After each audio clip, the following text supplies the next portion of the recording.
Eden od mitov je tudi to, da je bolje bolezen preboleti po naravni poti, kot se cepiti, ker to je boljše za imunski sistem. Žal v bistvu temu ni tako,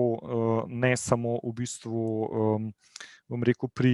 večini otroških bolezni, proti kateri cepimo, je tako, da sama bolezen imunski sistem še dodatno oslabi in pogosto vidimo potem te sekundarne okužbe, bakterijske, ki sledijo tej prvotni okužbi.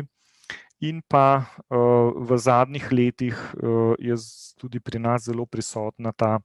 v bistvu svoboda izbire, da pač se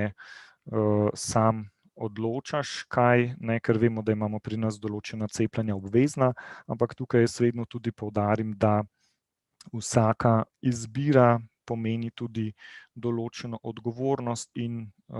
določeno potem tveganje, ki ga mora pač tista oseba, ki neko odločitev sprejme, na svoja pleča sprejeti.